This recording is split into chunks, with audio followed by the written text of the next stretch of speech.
AD 64년 6월 18일에 로마에 아주 큰 불이 일어났습니다. 큰 불이 로마에서 일어나니까 멀리 있었던 안티움 궁전이라고 수마일 떨어진 곳에 네로 황제가 살았는데요. 거기서 그 로마에 불이 났다는 소식을 듣고 부랴부랴 로마로 돌아와서 불을 진압하려고 했습니다. 근데 이미 사람들은 네로 황제가 미쳤다라고 하는 그런 소문이 바다했고, 그리고 너무 미쳤으니까 로마의 네로 황제가 불을 질렀다라고 하는 그런 소문이 너무나 빨리 퍼져버리고 말았습니다. 그래서 이 네로 황제가 가만 보니까 몽탕 자기가 뒤집었을 것 같아요. 그래서 가만 보니까 이 불이 나지 않은, 로마에 불이 나지 않은 두 구역이 있었는데, 두 구역에 가만 보니 기독교인들이 많이 살았던 거예요.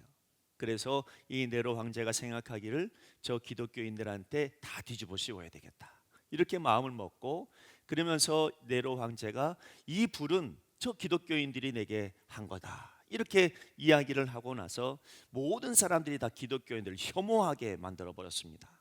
그때부터 이 네로 황제가 우리가 잘 알고 있는 핍박을 하게 됐는데요. 핍박이 어떤 핍박이 있었는가? 초대교회 문헌들을 쭉 보면 사람들의 옷에다가 그 옷을 벌거벗겨 놓고 거기에 그 짐승의 털옷을 입혀 놓고요. 그리고 나서 운동장 한가운데 놓으면 그 굶주린 사자나 호랑이들이 와서 잡아먹는 거예요. 뭐 그런 핍박을 주고, 그리고 어떤 때를 가만 보면 십자가형에 달려 죽이기도 하고, 정말 무시무시한 건 뭐냐면 밤에 어두우니까 사람을 장대 위에 세워놓고 거기다 불을 질러놓고 그리고 밤길을 밝혔다, 이런 기록들도 있습니다. 그러니까 초대교회 사람들이 얼마나 고통과 어려움 속에 있었을까요? 그래서 그들이 로마에 더 이상 있을 수가 없으니까 이제 밖으로 로마를 탈출하기 시작했습니다. 소아시아로 도망을 치고 이제 굴속으로 들어가는데, 그들의 마음에 어떤 마음이 있었느냐면, 내가 이제 굴속에 들어가면 저 밝은 해를 내가 죽었다 깨어나도 이제는 죽을 때까지 못 보겠구나, 이런 생각을 하면서 암담한 마음을 가지고 굴속으로 사람들이 들어가기 시작을 했습니다. 이때에 소아시아의 많은 사람들에게 추앙을 받던 믿음의 사람, 예수님의 수제자였던 베드로가 그들에게 편지 한 장을 써요. 그게 오늘 성경에 말씀하고 있는 베드로전서 후서입니다. 그들에게 편지를 쓰면서 이야기하는 거예요. 그래서 1장 1절의 말씀에 보면 뭐라고 되어 있냐면, 예수 그리스도의 사도 베드로는 본도, 갈라디아, 갑바도기아, 아시아와 비두니아에 흩어진 나그네들에게 편지를 쓰는 그런 모습을 보게 됩니다. 암담한 현실 속에서 이 베드로는 뭐라고 하냐면, 그럼에도 불구하고 우리에겐 살 소망이 있다라고 하는 것을 그들에게 알려주었던 것이에요. 흩어진 그리스도인들, 암담합니다. 미래가 막막합니다. 그런 그들에게 이제 베드로는 말하기를, 지금 있는 건 잠깐이야. 지금 있는 거는, 지금 고난은 그렇게 힘든 거 아니야. 버텨내. 그리고 나서 우리가 훨씬 더 좋은 게 우리를 기다리고 있다라고 하는 그런 아주 중요한 메시지를 전달합니다. 아이러니하게도 이때의 기독교의 그 부흥 성장이 아주 파격적이었다는 거예요. 분명히 암담하고 살 소망을 잃어버린 사람들임에도 불구하고 하나님께서는 은혜를 베풀어 주시니까 이때 부흥의 역사를 맞이하게 됩니다. 그래서 어떤 이제 역사학자들은 기독교인들은 피로 말미암아 부흥한다, 이렇게 말할 정도였습니다. 도대체 살 소망까지 잃어버린 그들에게 있어서 이런 엄청난 일들은 어떻게 일어날 수 있었을까? 역사자들은 이렇게 말합니다. 그들이 로마에 있었다고 한다면 부흥은 일어나지 않았을 거다.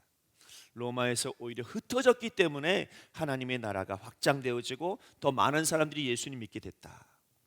거기다 좀 더 오래 했던 이야기는 네로 황제가 핍박했기 때문에 이들이 흩어졌다, 이렇게 이야기를 합니다.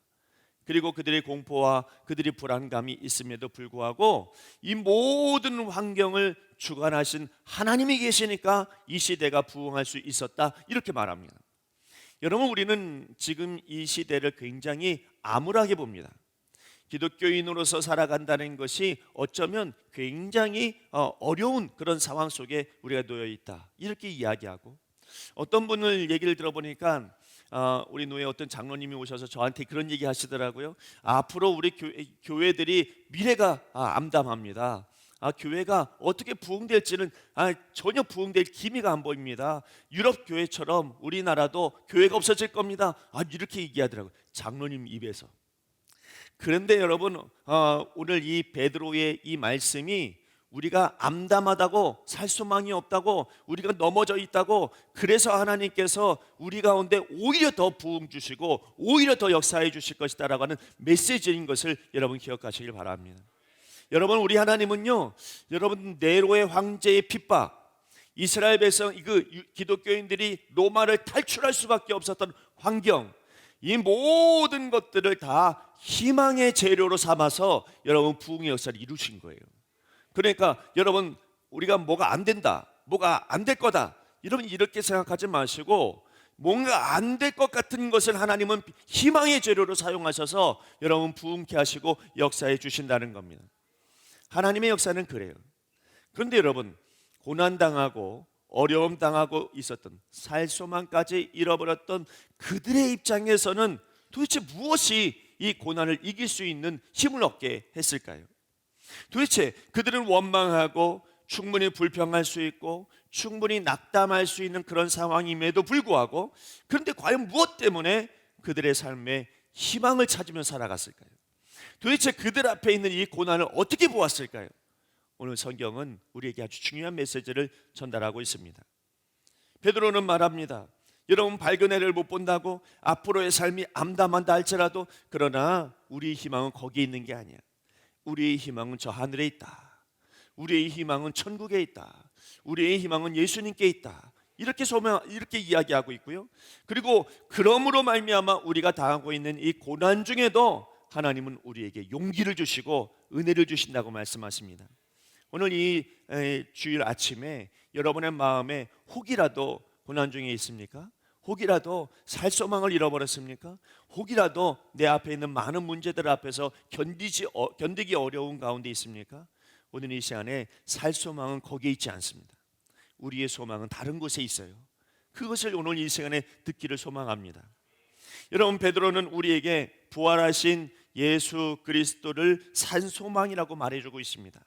엄청난 깨달음이에요. 이 엄청난 깨달음이 여러분 그에게 살 소망을 주었고 우리에게 살 소망을 허락해 준 거예요. 여러분, 이러한 경험을 확실하게 했던 사람이 누구냐면 베드로입니다. 사실 베드로는요, 마치 죽은 것 같은 경험을 한번 한 적이 있어요. 예수님을 따라다니면서 그는 수제자였습니다. 주님으로부터 베드로라고 하는, 반석이라고 하는 이름을 얻었습니다. 그렇게 바꿔보니까 여러분, 그는 자신의 생각이나 자기네 성품이나 자기의 어떤 환경이나 이거 상관없이 자기는 베드로인 줄 알았어요. 그런데 여러분, 그리스도께서 주신 이름이니까, 주님께서 주신 이름이니까 내가 오게도 주님을 따라가고 주님 아무도 주님을 모두 다 배신한다 할지라도 나는 배신하지 않겠습니다. 자기는 베드로니까, 자기는 반석이니까 그렇게 이야기했단 말이죠. 근데 우리가 알고 있는 것처럼 그는 3번 부인했습니다. 그는 베드로가 아니라 여전히 시몬이었죠. 시몬은 여러분 연약한 자, 시몬은 갈대 같은 자, 이런 뜻입니다. 자기는 베드로인 줄 알았어요. 반석인 줄 알았어요. 근데 여러분 알고 봤더니 자기는 여전히 시몬이었어요. 여러분, 우리가 알아야 될 것이 있는데, 하나님께서 하시는 방법은 항상 이렇습니다. 먼저 이루시고 그리고 완성을 시켜주지 않아요. 마지막 때 가서 완성을 시켜주시는 우리 하나님의 모습을 보게 됩니다. 예수님이 이 땅에 오셨을 때 여러분, 하나님 나라가 이곳에 임하였다 이렇게 말씀하시고, 너희 안에 하나님 나라가 임했다 이렇게 말씀하시죠. 그러니까 하나님의 나라는 예수님께서 오시는 순간부터 이미 하나님의 나라는 시작된 거예요. 그러나 완성은 아직 안 됐어요. 언제 완성됩니까? 주님 오시는 그날에, 마지막 때에, 그때에 이 하나님의 나라가 완성이 되는 거예요. 그러니까 우리의 삶은 어떠냐면, 이미 하나님의 나라가 세워진 것과 아직 하나님의 나라가 세워지지 않은 것, 이 사이에 우리가 있어요. 그러니까 이 사이에서 우리 하나님은 끊임없이 우리에게 역사해 주시고 인도해 주시는 그런 은혜를 우리에게 베풀어 주십니다. 과거에 다윗이 사울 왕이 하나님 앞에 범죄하니까 하나님께서 사무엘을 통하여서 다윗을 왕으로 기름 부어 줍니다. 그때 다윗의 나이는 굉장히 어렸습니다. 골리앗과 싸운 적도 없었고 사람들에게 이름을 알려준 적도 없었습니다.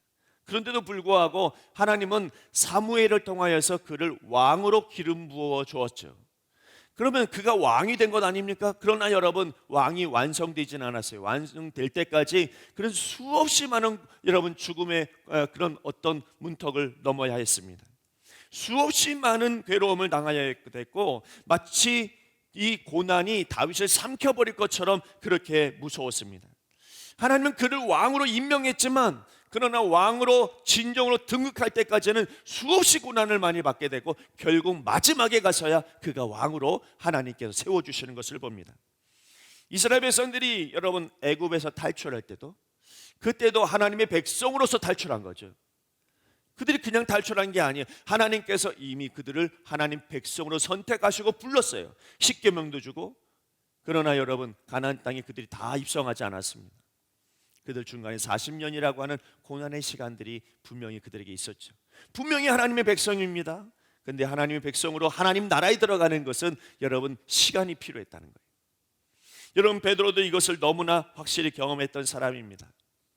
그 반석 베드로라고 불려졌던 이 사람이 진짜 베드로가 되기 위해서는 한번 죽음의 경험을 했어야 돼요. 3번 부인하면서 죽을 것 같은 그런 괴로움이 한번 있었어야 돼요. 그 경험을 한 다음에 그가 언제 회복되냐? 부활하신 예수님 만났을 때. 부활하신 예수님 만나서 그에게 다가오셔서 네가 나를 사랑하느냐라고 물으실 때에 그 부활하신 예수님 만났을 때에 베드로는 자기의 나약한 모습들, 자기의 시몬의 모습들을 이거 정리하고 베드로의 인생을 살아가기 시작합니다. 오늘 말씀 3절 말씀해 보니까 예수 그리스도를 죽은 자 가운데서 부활하게 하심으로 말미암아 우리를 거듭나게 하사 산 소망이 있게 하시며 이렇게 말합니다. 여러분 우리가 가지고 있는 산 소망을 지금 뭐라고 표현하고 있냐면 먼저는 부활의 주님을 믿음으로 말미암아 거듭남 때문에 가지게 되었다 이렇게 말해요. 오늘 이 시간에 여러분 저와 여러분이 예수 그리스도로 말미암아 거듭난 인생이 되기를 소망합니다. 부활하신 예수님을 믿음으로 말미암아 거듭난 은혜를 가졌다. 나 거듭났다라고 하는 건 뭐냐면 성령 따라간다는 거예요. 이제는 여러분 내 안에 성령님이 계시니까 내 뜻대로 살지 않냐고 하나님의 뜻이 무엇인지 분별하며 하나님의 뜻대로 살기를 소망하는 그 사람이 거듭난 사람이에요. 그래서 여러분 우리가 그렇게 못 살 때마다 회개하는 거죠. 우리가 하나님의 뜻대로 살아가야 되는데 거듭난 사람으로서 그렇게 살아가야 되는데 내가 그렇게 못 사니까 거듭난 사람만 회개할 수 있어요. 거듭난 사람만 하나님께로 돌아갈 수 있는 것이에요. 그래서 여러분 이 회개하는 사람 이 간절한 하나님 앞에 나아가는 사람 거듭난 사람이 어떤 소망을 가지고 있냐면 결국 부활의 소망 갖고 있는 거예요. 내가 죽을 것 같은데 내가 하나님 앞에 범죄한 자인데 내가 참으로 죄인 중에 괴수인데 그럼에도 불구하고 내가 회개하고 하나님께 나아가면 부활의 은혜를 얻는다. 내가 다시 살 수 있다. 여러분 이 소망은 누가 갖고 있습니까? 오직 거듭난 사람만 가지게 되어지는 산소망이라는 것입니다. 여러분 산소망이라고 그랬어요. 우리가 소망이라고 하는 것은요 내가 가지고 있는 소원하고 다른 거예요. 소원은 내 마음입니다. 근데 소망은 하나님이 주시는 거예요. 하나님의 약속이에요. 그러니까 하나님의 약속을 믿는 믿음이 있는 사람이 어떤 사람이냐? 소망이 있는 사람이 되는 거예요. 오늘 여러분 그런 소망이 여러분에게 있기를 간절히 바랍니다. 여러분 산소망이라고 그랬잖아요. 산소망 죽을 소망 아닙니다. 부활하신 주님께서 지금 여러분과 함께하고 있으니 산소망이죠. 여러분 죽은 소망이 아니에요. 여러분의 하나님은 어떤 하나님이십니까? 절대로 죽으신 하나님 아니에요. 능력 없는 하나님 아니에요. 여러분 예수님은 살아있는 예수님입니다. 지금도 도와주시는 예수님, 지금도 함께 하시는 예수님, 여기 우리와 함께 하시는 우리 주님. 여러분 이게 우리의 산소망이에요. 그래서 우리를 부활케 하시는 산소망, 그러니까 그 예수님은 부활하신 예수님일 뿐만 아니라 내 안에서 나도 부활케 하시는 하나님이다. 나도 부활케 하시는 주님이다. 그게 산소망인 거예요. 여러분 우리는 거듭남으로 새로운 이름을 받았어요. 시몬이 베드로의 이름을 받은 것처럼 우리도 새로운 이름을 받았는데 그 이름이 뭐냐면 하나님의 자녀라는 이름이에요. 여러분 우리는 하나님의 자녀라고 하는 이름 받았습니다. 거듭남으로 말미암아 이 엄청난 이름을 받았죠. 근데 이 하나님의 자녀로 완성된 건 아니기 때문에 우린 매 순간순간마다 하나님의 자녀답지 못한 삶을 보일 때가 있어요. 그때 우리는 어떻게 합니까? 하나님, 내가 잘못했어요. 하나님, 내가 하나님의 자녀인데 하나님의 자녀답게 못 살았어요. 하나님의 자녀답게 명예롭게 못 살았어요. 그래서 하나님 앞에 회개하잖아요. 언제 그래서 하나님의 자녀가 완성되냐면요, 주님 오시는 그날에 하나님의 백성이 완성이 되는 거예요. 여러분, 우리가 그 믿음을 가지고 나아가야 될 줄로 믿습니다. 여러분, 그러니까 우리도 하나님께서 사용하시는 방법이 뭐야? 이미와 아직 사이에 여전히 우리가 살고 있잖아요. 그러니까 하나님의 자녀이지만 완성된 건 아니니 끊임없이 여러분 고난과 어려움 중에서도 그래도 마지막은 나를 하나님의 자녀로 세워주실 거야. 마지막은 부활의 자녀로, 하나님의 자녀로 세워주실 거예요. 이 믿음으로 여러분 우리는 오늘 살아가야 되는 거예요. 이게 여러분 우리 산소망이에요.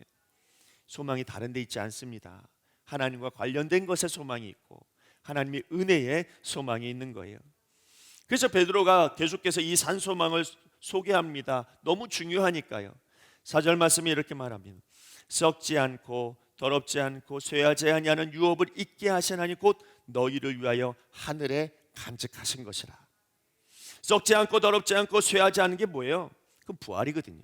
부활 생명이거든요. 이 부활 생명을 어디다 간직하고 있다 말씀하고 있냐면 이 부활 생명, 이 산소망을 저 하늘에 간직하고 계신다. 그게 소망인 거예요. 여러분의 생명이 어디 있어요? 지금 여기서 죽으면 끝납니까? 아니, 우리의 생명은 저 하늘에 있어요. 그게 소망인 거예요. 그게 산소망이 되어집니다. 여러분, 베드로가 말하고 있는 산소망 이제 이해하시겠습니까? 내 안에 살아 역사하시는 주님이 계시는 게 산소망이고, 나를 부활케 해주시는 그분이 나와 함께 하시는 산소망이고, 나에게 놀라우신 부활의 생명이 저 하늘에 간직되어져 있는 것이 산소망이 되어지는 것이에요. 여러분, 오늘 이 산소망을 베드로가 왜 소개하고 있는 것 같아요? 지금 여기에 초대교회 교인들이 고난당하고 있으니까, 시험당하고 있으니까. 시험당하고 고난당하는 것, 그 너무 힘든 거지, 괴로운 거지. 그러나 우리 소망은 거기 있지 않아. 우리 소망은 저 하늘에 있고 내 안에 있어. 여러분, 이것이 그들에게만 주시는 메시지일까요? 그렇지 않아요. 저에게도 여러분에게도 주시는 하나님의 메시지가 된 줄로 믿습니다.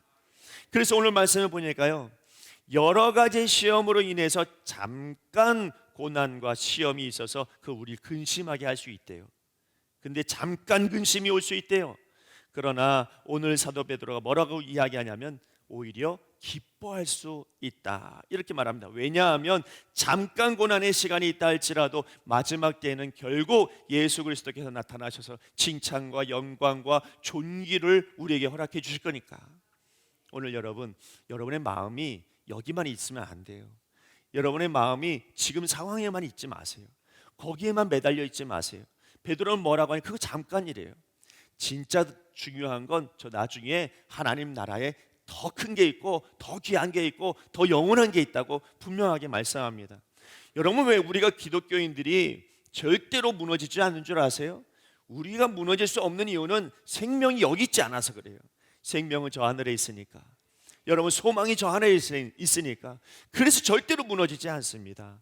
오늘 여러분, 그런 은혜가 저와 여러분에게 있기를 간절히 바랍니다. 우리는 그러나 시험이 많잖아요. 도대체 여러분, 이 베드로에게 산소망이 뭘까요? 도대체 이 산소망이 얼마나 크길래 사도 베드로가 자기가 당하고 있는 이 고난을 잠깐이라고 얘기했을까요? 초대교회 교인들은 상상을 초월하는 고통과 고난을 당했는데 그들에게 그건 잠깐이라고 말할 수 있을 만큼 도대체 산소망이 얼마나 크길래 여러분, 베드로가 얘기하고 있는 이 산소망은 너무나 커서 지금 당하고 있는 고난을 잠깐으로 취급할 정도로 그렇게 말하고 있다는 겁니다. 여러분, 우리는 물질로 고난을 참 많이 당하죠. 온종일 어떤 분들은 물질로 고민하고 물질 때문에 생각하고 물질 때문에 잠도 못 자고 여러분, 이럴 수가 있습니다. 어떤 분은 여러분 자신의 명예를 지키기 위해서 하루 종일 사람들의 시선에 관심을 갖고 하나님 사람들의 시선에 시달려야만 했던 사람들도 있습니다. 어떤 이들은 생각지도 않은 질병 때문에 마음에 큰 짐을 가지고 며칠을 근심하고 평생을 질병 때문에 고통당하는 사람들도 있습니다. 도대체 이런 시험이 없었으면 좋겠는데 시험 안 끝나요. 여러분, 고난도 잠시 오는 게 아닙니다. 하나 넘어가면 끝날 것 같은데 또 하나가 와요. 여러분, 하나 넘어가면 또 하나 오고 그 또 하나 오는 것은 더 큰 게 와요. 그래서 여러분 어떠냐면 고난을 내가 이기면 야, 고난 이겼다, 내가 승리했다, 그리고 만족할 수가 없어요. 뒤에 또 와요. 더 큰 게 와요. 그러니 여러분 늘 마음에 불안하고 염려하고 근심이 우리 가운데 오게 됩니다. 근데 사도 베드로는 뭐라고 합니까? 그 잠깐이야. 잠깐 근심이야. 왜? 소망이 우리 하나님께 있잖아. 소망이 하늘에 있잖아. 산 소망이 얼마나 크면 그 하루 종일 당하는 그 고난보다 더 귀하다고 이야기할 수 있을까요? 하나님의 자녀라고 하는 말, 그건 예수님을 믿음으로 말미암아 단순하게 받는 그런 명칭이 아니에요. 하나님의 자녀라고 받는 이 은혜는 여러분 고난도 잠깐이고 시험도 잠깐이고 모든 것이 잠깐일 정도로 위대한 말이 뭐냐? 하나님의 자녀예요. 여러분 하나님의 자녀가 된 것을 여러분 축복합니다. 여러분 하나님의 은혜요, 하나님의 복인 줄로 믿습니다. 썩지 않고 더럽지 않고 쇠하지 않은 유업 부활 생명, 여러분 이것을 우리가 간직해야 되겠어요. 그러려면 어떻게 해야 되냐면 오늘 베드로가 한 가지 덧붙여서 얘기합니다. 그거 지켜내려면 믿음이 있어야 되겠다. 여러분 믿음이 있어야 우리의 소망은 분명히 부활의 주님이고 저 하늘의 부활의 생명인데, 그러나 시험과 고난이 오면 그 여러분 어떻습니까? 그게 싹 잊어버려요. 여러분 오늘 내가 부활 생명을 얘기하고 예수님이 우리의 소망입니다 수없이 얘기해도 당장의 고난이 오면 그거 금방 잊어버려요. 부활 생명을 금방 놓쳐버려요. 왜 잊어버립니까? 왜 놓쳐버릴까요? 여러분 우리에게 믿음이 없을 때가 그래요. 그러니 여러분 사도 베드로가 뭐라고 하냐면 그래서 그거 지키려면 믿음이 있어야 되는데 믿음은 내가 수고해서 얻는 게 아니라 하나님께 주는 거다. 여러분 오늘 하나님께서 여러분에게 믿음을 주시는 은혜가 있기를 간절히 바랍니다. 여러분 그래서 베드로가 말하는 거에 뭐냐면 이런 겁니다. 부활 생명 지키기 힘들지, 내 안에 예수님의 소망 그거 지켜내기 힘들지, 자꾸 잊어버리지, 그래서 내가 너희에게 믿음을 준다. 그러면서 이 믿음은 모든 것을 이기는 것이라고 분명하게 말씀하고 있습니다. 믿음은 위에서 주는 거예요. 거듭난 사람이 끊임없이 산 소망 대신 그리스도를 바라보도록 내 안에 뭘 주냐면 믿음을 주는 거예요. 자꾸만 부활 생명 잊어버리니까 생명을 기억하도록 믿음 주시는 거예요. 천국을 자꾸 놓쳐버리니까 천국 기억하도록 믿음 주시는 거예요. 그러므로 여러분 내게 믿음을 주신다는 건 축복이고 믿음을 주신다는 것 은혜가 되어지는 줄 믿습니다. 거듭난 사람만 가질 수 있는 축복이고 거듭난 사람만 가질 수 있는 은혜인 거예요. 여러분에게 믿음이 있습니까? 천국에 대한 믿음이 있습니까? 부활에 대한 믿음이 있습니까? 예수님에 대한 믿음이 있습니까? 그 믿음이 있다는 게 얼마나 축복이에요. 믿음 없는 사람들은 여러분 그거 다 잊어버리고 다 놓쳐버리고 고난만 크게 보이고 시험만 크게 보이고 이건 잠깐이라고 말했지만 절대로 잠깐 아니에요. 이건 내 인생 너무 힘들게 하는 거예요. 그러니 다 잊어버려요. 그런데 여러분 믿음이 우리 가운데 생겨난다는 건 너무 축복이잖아요. 너무 큰 은혜잖아요. 왜 우리에게 믿음이 생겨나는 줄 아세요? 왜 우리에게 믿음이 남아있는 줄 아세요? 왜 자꾸 우리가 고난 때문에 시험 때문에 다 넘어졌다가도 그래도 다시 예수님 생각하고 다시 부활 생명 생각하면서 믿음이 자꾸 자라나는 줄 아십니까? 그건 오늘 베드로가 뭐라고 말하냐면 하나님의 능력으로 보호해 주신다라고 말씀합니다. 여러분의 믿음을 보호해 주시는 거예요. 나를 보호해 주실 뿐만 아니라 나의 믿음까지도 누가 보호해 주시냐면 하나님이 보호해 주신다는 겁니다. 여러분 우리 교회 모든 성도들이 이 믿음을 하나님이 보호해 주시는 것을 믿으시길 바랍니다. 이 믿음이 있을 때 소망이 생기는 거예요. 이 믿음이 있을 때 살 소망이 생기는 거예요. 이 은혜가 여러분에게 있기를 간절히 바랍니다. 모리와 함께한 화요일이라고 하는 그런 책이 있는데 그 책에 보니까 모리 슈워츠라고 하는 교수님, 노교수가 있어요. 이분이 루게릭병에 걸렸는데 온몸이 다 말라버리는 거예요. 심장이 말라버리는 거예요. 굳어져 버리는 거죠. 이분한테 한 학생이 와서 질문을 합니다. 그러면서 그 질문한 내용들, 답변들 이것을 책으로 묶었어요. 그 중에 하나입니다. 마지막에 이분이 이렇게 이야기합니다. 이 학생한테 말하기를 자기가 죽어가면서 어떻게 죽어야 할지를 알면 어떻게 살아야 할 줄도 안다. 여러분 아시겠어요? 여러분, 내가 어떻게 죽어야 될지를 알게 되면 내가 지금 어떻게 살아야 될지를 분명히 분별하게 된다는 거예요. 저는 이번 주에 장례식을 2번 갔다 왔습니다. 어떤 모양으로 죽을까? 어떤 모습으로 생을 마감할까? 내 죽은 이후에 무슨 일이 벌어질까?